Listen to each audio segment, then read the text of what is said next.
Hi on Initiative Africa, my name is Asha Sampath. Welcome to your weekly magazine featuring Africa on the move through smart innovations and initiatives that work. Let's get on with the show with our top stories today. On our show this week, we meet Philippe Lacotte. His latest movie, The Night of Kings, is selected to represent Côte d'Ivoire at the Oscars next year. This film delves into the penitentiary world of the prison of Abidjan, but also into the art of storytelling. The film debuts this week in the Ivorian capital. What triggered the idea of the film is when I met a childhood friend who came out of Lamaka and who said to me, at Lamaka we choose a prisoner who tells us stories every night and whose name is Roman. And we call him Roman, and all of a sudden I had a framework, I had a character. An unexpected tool for dialogue in Mali, young people are embracing culture and new skills with Oxygen initiative. This project not only promotes and upholds children's rights, it also provides them with a tribune and a framework to express themselves freely. The fight against mass destruction of Africa's forests can include community accountability, and Cameroon is betting on it. Nous sommes en plein dans la forêt communautaire de Kovimov. We are in the heart of the Kovimov Community Forest. Kovimov stands for the village community of Melombo, Okekat and Fakele, an association of 4 villages and 3 hamlets. We head for Mali in this first report. In this country facing a multi-dimensional crisis, Oxygen, an annual rendezvous for young people, is organized by the UNICEF. On the menu, training, cultural exchanges, but also singing, dancing and painting workshops are all part of the program for these 5 days of activity that bring together around 50 million children from different localities each year. Our journalist attended a rural radio workshop. Take a look. Sévaré is the gateway to the Mopti region in northern Mali. These children are not in their school grounds. They have come from the capital, Bamako, 600 kilometers away. Under the supervision of members of the United Nations Children's Fund, they are taking part in training and presentation exercises organized each year by UNICEF. 50 children aged 9 to 16 have come from regions across Mali to attend the course. For 1 week, under the watchful eye of the Minister for the Promotion of Women, Children and the Family, they will live and study in this hotel.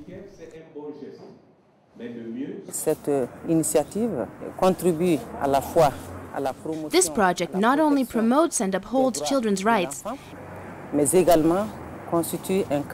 it also provides them with a tribune and a framework to express themselves freely. In a country where the vast majority face the ordeal of female circumcision, often at birth, particular attention is paid to the question of young girls' rights. But the real innovation is the multimedia project to train children so that they can, in turn, communicate what they have learnt to other children. The trainee journalists are divided into teams depending on the various media used. These include written press, radio and video. There is even a theatre group. This is my 3rd Oxygen. I've gained a lot of experience, and it has given me greater freedom to be myself, to be more self-confident, and stand up for the ideas that I have always wanted to defend. I mean, protecting children and young people and their rights, especially their representation in the media. But above all, Oxygen is about concrete results in the journalistic field.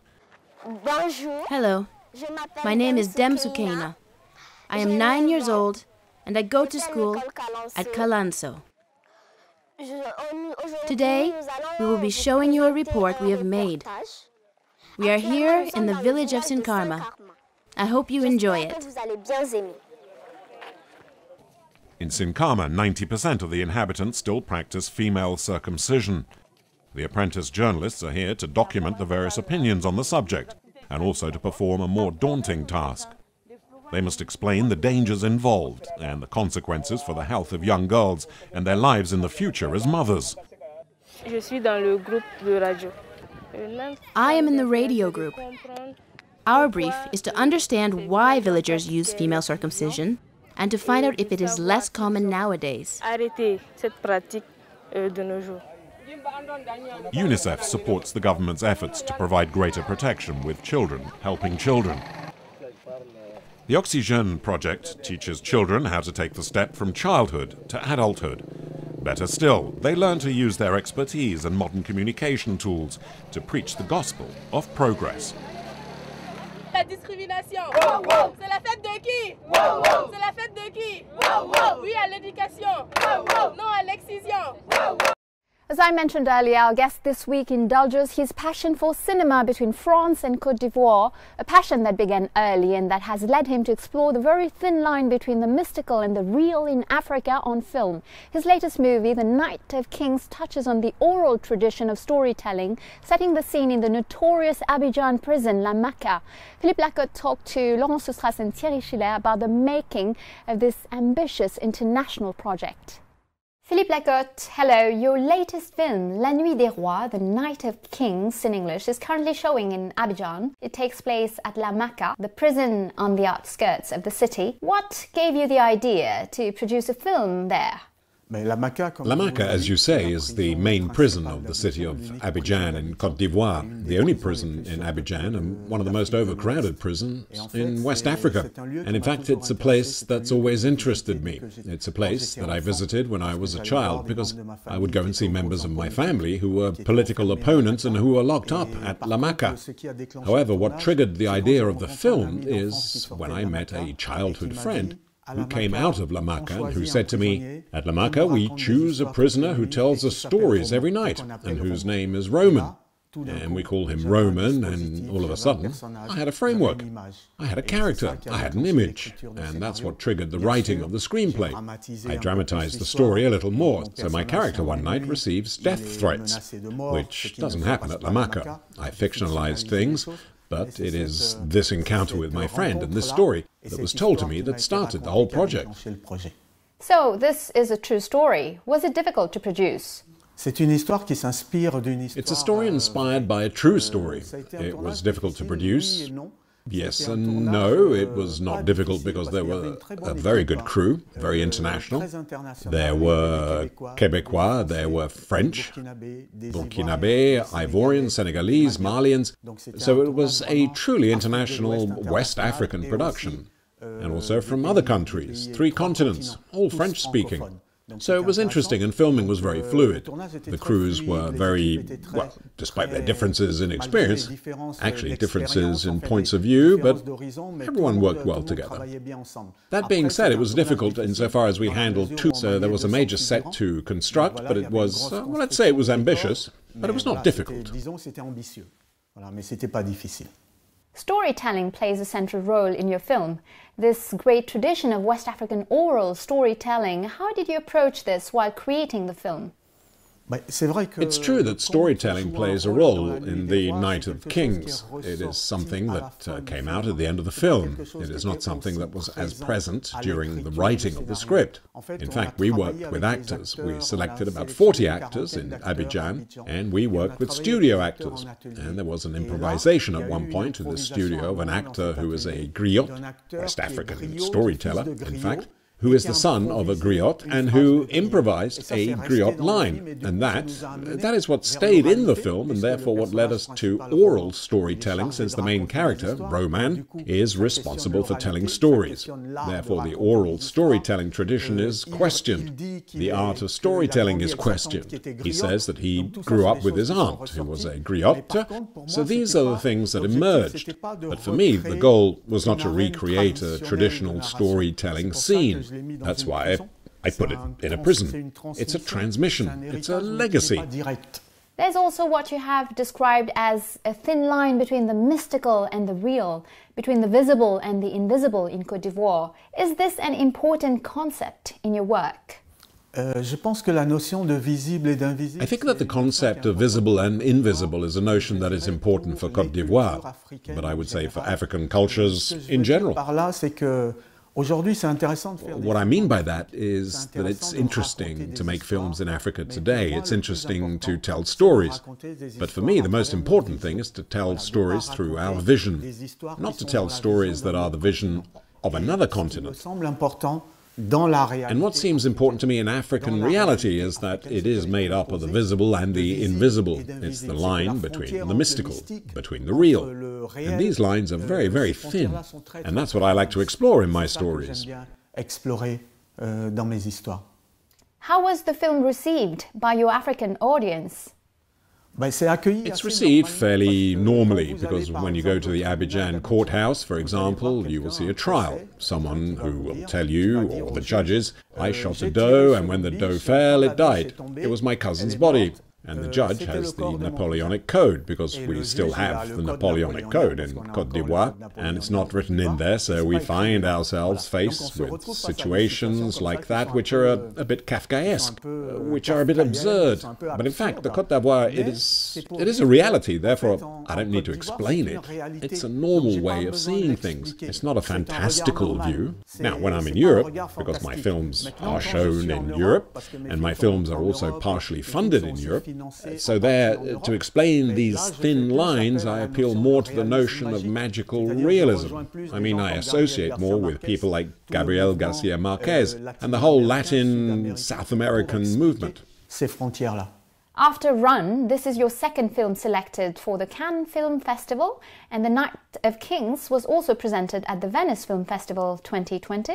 It sounds like there is enthusiasm for African cinema, or is it a recognition of a piece that has been directed by a filmmaker from the continent? Ça, c'est au festival de le dire. Well, that's for the festival to say. What is certain is that there is a spotlight today on pieces coming from the African continent. I'm very happy about it because until now there has been a real deficit in the representation of African artists in international events. So it is very good that African artists are taking part and playing a role, whether in cinema, whether in literature, whether in the other arts, that we participate in the development of the world, in the confrontation of ideas. I find that it's important, and therefore we all fight for that. Then there's my work, which I have undertaken for 20 years with a team, with a collaborator, with Delphine Jacquet, who is my producer for The Night of Kings, but with whom I have co-directed films and who was artistic director for Run. So we're a team. We have a conviction that we have had for a while now, and which today takes shape. It finds a way of expressing itself, and that resonates, especially on the American continent and on the African continent, a little less in Europe. And I hope that this notion of African cinema will disappear. You are on Initiative Africa. Welcome back to the second part of our show. It's the second green lung of our planet after the Amazon rainforest, and it is in Africa. The Congo Basin forest covers 3 million square kilometers shared between 6 countries. Managing this natural wealth is not without its problems. Massive deforestation, abuse by private operators. It is often difficult for communities to make themselves heard. So how can we sustainably safeguard this carbon sink so that it survives chainsaws and wrongdoing? Cameroon has decided to involve its people in the management of community forests with good results. A report by Miyama and Olivier Inogo. Forestry protection is the most effective way of fighting climate change. By absorbing massive amounts of carbon dioxide, trees play a fundamental role in climate regulation. The Congo Basin forest covers an area of 2 million square kilometers, making it the planet's second biggest lung after the Amazon rainforest. But large-scale deforestation is a constant threat.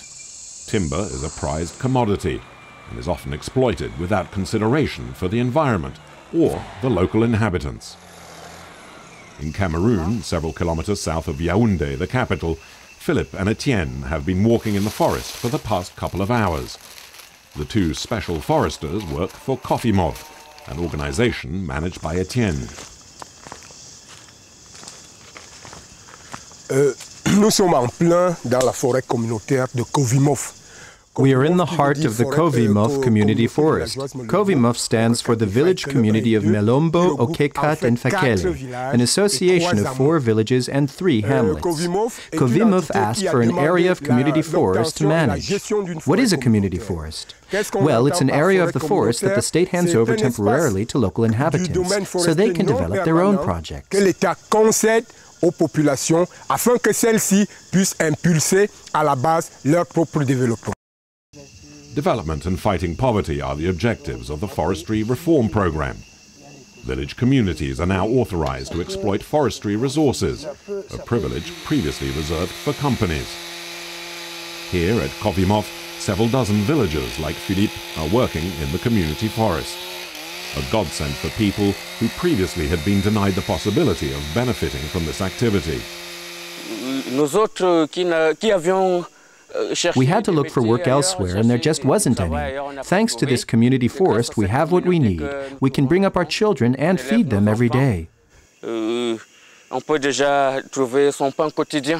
Established in 1996, Kovimov finally began its activities in 2004, after a lengthy administrative procedure. Today, the villagers have an area of 5,000 hectares, divided into 25 plots of land. Just one of these is worked on each year. C'est à base de cette carte que nous travaillons annuellement, puisque chaque année, we use this map as a reference. Each year after the annual logging inventory, we identify the trees, and the technician uses the map as a guide to find the trees to be worked on. Sort la carte, et c'est dans cette carte alors que se trouvent les arbres à travailler. With support from a Cameroonian NGO, the CED, or the Centre for Environment and Development, the villagers have learnt various techniques of forestry management. One example, known as directional cutting, makes it possible to control the way a tree falls, and this prevents other trees being damaged.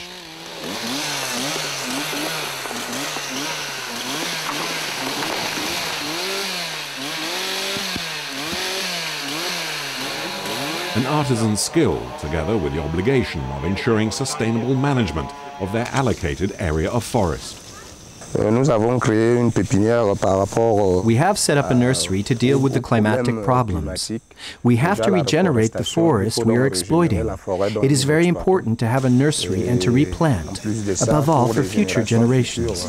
Otherwise, once we have finished, what will be left for them? The environmental impact for the village community is positive. More trees are being planted than cut down, with the villagers making sure they replant local species. But the situation remains fragile, and there are many difficulties.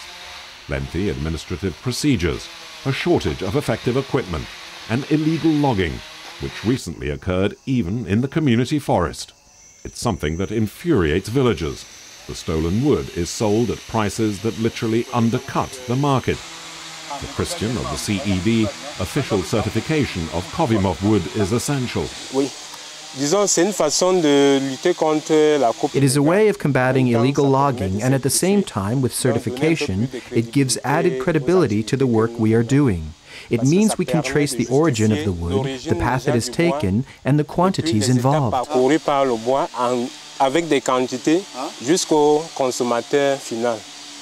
The community forests have two advantages. The first is environmental, as they promote sustainable management of the forest. Worldwide deforestation is responsible for an estimated 18% of total greenhouse gas emissions. And there is also the economic impact, providing local people with new sources of revenue. But there are still too few initiatives of this kind. If they are to develop, there needs to be greater access to international markets and proper monitoring to stop illegal logging. We are back with Philippe Lacotte for the rest of our weekly interview. He tells us how the young boy who would spend time at Abidjan's Magic Cinema in the 80s became the director he is today. And he's not stingy with his advice for young aspiring African directors of tomorrow. Listen to him. You grew up in Abidjan and you owe your passion for the seventh art to Magic Cinema, but you really learned on the job. First as a journalist, then as a cinema projectionist. Is this an approach that suited you? It's true that I grew up in Abidjan in the 1980s, next to a cinema, the Magic Cinema in Marcory. I talked about that a lot in interviews. You should know that in the 80s in Abidjan there were 100 movie theatres, and practically all became evangelical churches. Today, almost all of them. But there was a craze for cinema, and we watched a lot of Bruce Lee, karate, and Bollywood movies.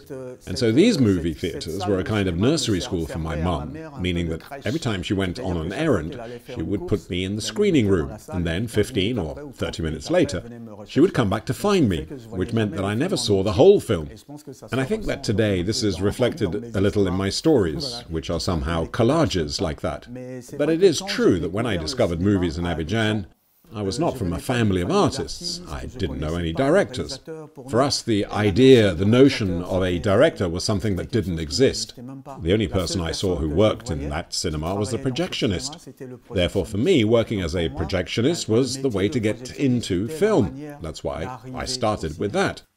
And this was a very good education because the job allows you to see movies. It also allows you to meet directors who come to present their films. And it allows you to have discussions with cinephile spectators. I started at La Cratère Cinema in Toulouse, and that's how I set up my first film crew with young students from ENSAV, the film school of the University of Toulouse.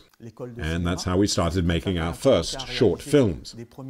Now, the notion of being self-taught, I don't know what that really means, because for me, the art of filmmaking cannot be learnt at a school.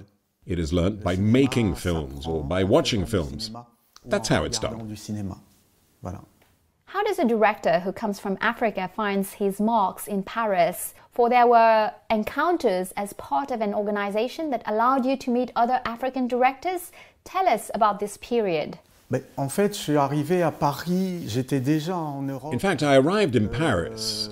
I had already been in Europe for quite a few years, but I arrived in Paris in 1995, and 2 or 3 years later I joined a film organization in the République district of Paris, which was in charge of the liaison and relationships between African films and the French industry.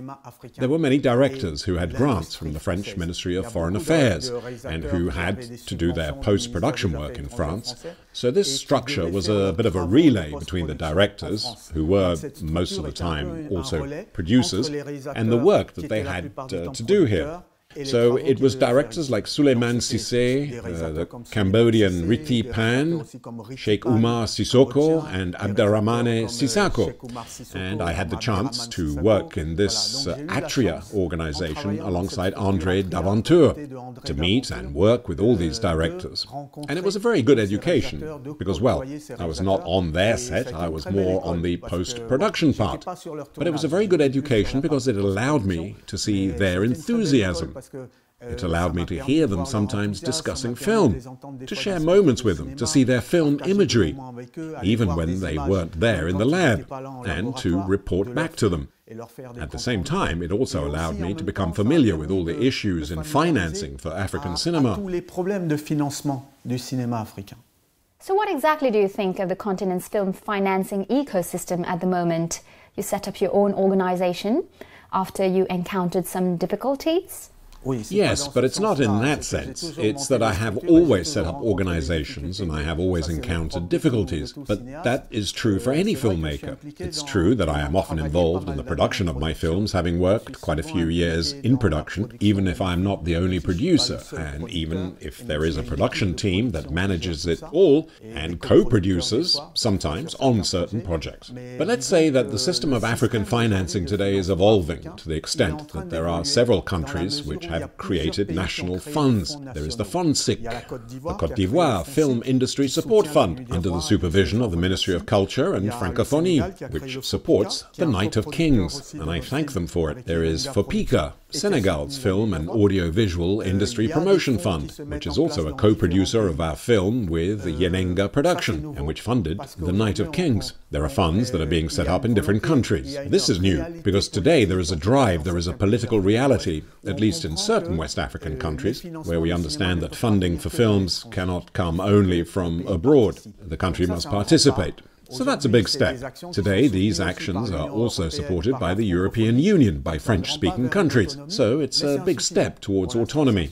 But it's not enough. For the moment, it is still insufficient. There need to be more channels that get involved. There is Canal Plus International, which supports fiction series and therefore has given rise to some series in Côte d'Ivoire such as Invisible or Cacao by Alex Ogou. It gave rise to several series. So there are things that are happening, but I would say that today it is still quite complicated to put forth an international feature film because budgets are high, and so you really have to go international. You have to go and meet co-producers, and for that, programs like La Fabrique of the French Institute in Cannes, in which the Night of Kings participated, are valuable programs for meeting with co-producers and financial partners.